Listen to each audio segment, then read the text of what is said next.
सोचिए, एक ऐसी छिपी हुई भाषा है जो हमारे चारों ओर की दुनिया को लगातार बदल रही है। आज हम उसी भाषा को समझने की कोशिश करेंगे, यानी रासायनिक अभिक्रियाओं के रहस्यों को जानेंगे।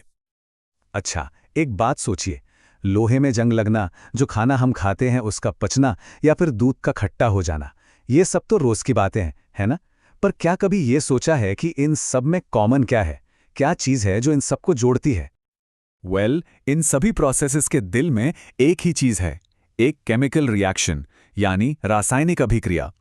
तो सवाल ये है कि ये आखिर है क्या, और हमें पता कैसे चलता है कि ये हो भी रही है? चलिए इसी को समझते हैं।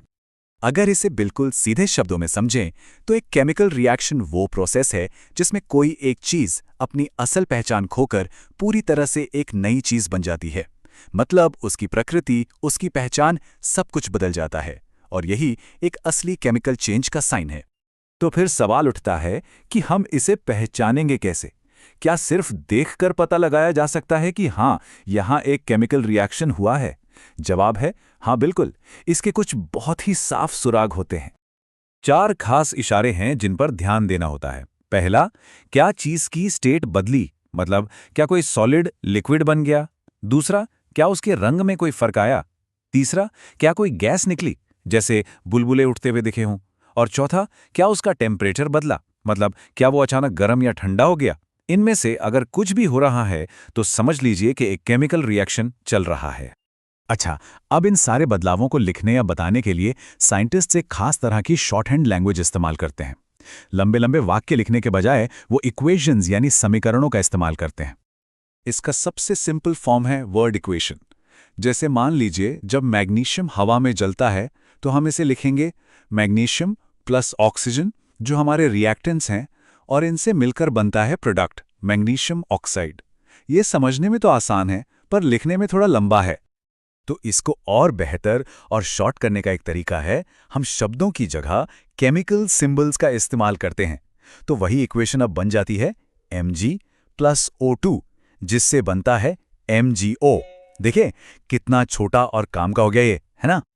लेकिन जरा रुकिए, इस इक्वेशन में Mg plus O2 goes to MgO, कुछ तो गड़बड़ है। अगर ध्यान से देखें तो एरो के बाईं तरफ ऑक्सीजन के 2 एटम हैं, लेकिन दाईं तरफ सिर्फ एक एटम गया कहां, और इसे ठीक कैसे करें?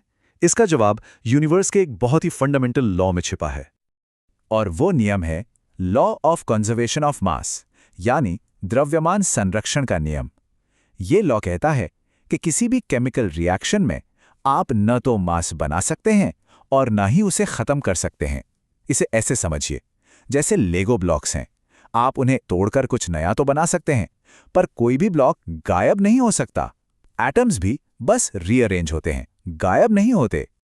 तो इसका सीधा सा मतलब ये हुआ कि इक्वेशन के दोनों पड़ले बराबर होने ही चाहिए।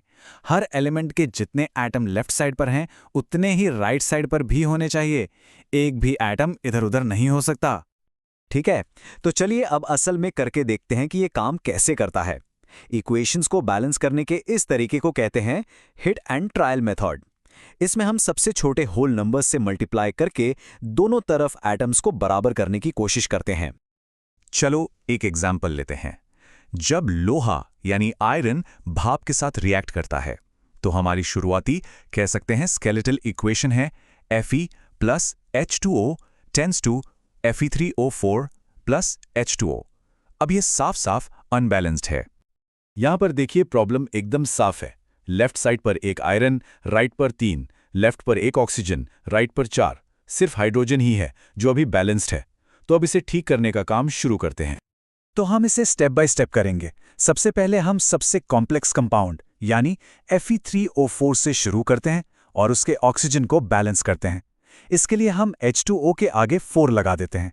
अब इससे हाइड्रोजन गड़बड़ा गया, तो अगले स्टेप में हम राइट साइड पर H2 के आगे 4 लगाकर उसे ठीक कर देते हैं, और आखिर में हम Fe के आगे 3 लगाकर आयरन को भी बैलेंस कर लेते हैं। और हो गया, ये रही हमारी फाइनल बैलेंस्ड इक्वेशन। अब अगर एटम्स गिने तो दोनों तरफ 3 आयरन, 8 हाइड्रोजन और 4 ऑक्सीजन एटम्स हैं। यूनिवर्स का नियम बना रहा। तो अब जब हम इक्वेशंस बैलेंस करना सीख गए हैं तो चलिए आगे बढ़ते हैं और देखते हैं कि ये रिएक्शंस आखिर कितने तरह के होते हैं। देखिए, दुनिया में करोड़ों केमिकल रिएक्शंस होते हैं, पर अच्छी बात यह है कि हम उन्हें कुछ मेन कैटेगरीज में बांट सकते हैं। इससे उन्हें समझना और प्रेडिक्ट करना बहुत आसान हो जाता है। सबसे पहला टाइप है कॉम्बिनेशन रिएक्शन, यानी संयोजन अभिक्रिया। इसका नाम ही सब बता देता है। इसमें दो या ज़्यादा चीज़ें कंबाइन होकर एक सिंगल, ज़्यादा कॉम्प्लेक्स चीज़ बनाती हैं। जैसे जब क्विक लाइम यानी बिना बुझा चूना पानी के साथ मिलता है तो स्लेक डिलाइम यानी बुझा हुआ चूना बन जाता है। कॉम्बिनेशन का ठीक उल्टा है डीकॉम्पोजिशन रिएक्शन यानी वियोजन अभिक्रिया। इसमें एक अकेला कंपाउंड टूटकर दो या ज्यादा सिंपल टुकड़ों में बढ़ जाता है। इस प्रोसेस को करने के लिए अक्सर बाहर से एनर्जी देनी पड़ती है, जैसे हीट या लाइट। अगला टाइप है डिस्प्लेसमेंट रिएक्शन यानी विस्थापन अभिक्रिया। इसे ऐसे समझिए कि एक ज्यादा ताकतवर ज्यादा रिएक्टिव एलिमेंट आता है और एक कम रिएक्टिव एलिमेंट को उसके कंपाउंड से धक्का मारकर बाहर निकाल देता है और खुद उसकी जगह ले लेता है। जैसे आयरन कॉपर सल्फेट सॉल्यूशन में से कॉपर को हटा देता है। और आखिर में आता है डबल डिस्प्लेसमेंट रिएक्शन। इसमें दो अलग अलग कंपाउंड्स अपने आयंस की अदला बदली करते हैं, जैसे डांस में पार्टनर्स स्वैप कर रहे हों। इससे दो बिल्कुल नए कंपाउंड्स बनते हैं। अक्सर इस रिएक्शन में एक सॉलिड चीज भी बनती है जिसे हम प्रेसिपिटेट कहते हैं। तो देखा आपने, कॉम्बिनेशन से लेके डबल डिस्प्लेसमेंट तक ये केमिकल रिएक्शंस की भाषा हमें अपने चारों तरफ हो रहे लगातार बदलावों को समझने और डिस्क्राइब करने में मदद करती है। जो सांस हम ले रहे हैं उससे लेकर पहाड़ों में संगमरमर बनने तक सब कुछ इसी भाषा में लिखा है। तो अब जब हम इस बदलाव की भाषा को थोड़ा बहुत जान गए हैं तो एक सवाल उठता है, अब हमारे आसपास की दुनिया कैसी दिखेगी? खाना पकाने से लेकर घर की सफाई तक हर जगह केमिकल रिएक्शंस हो रहे हैं। बस अब हमें पता है कि हमें देखना क्या है और उन्हें पहचानना कैसे है।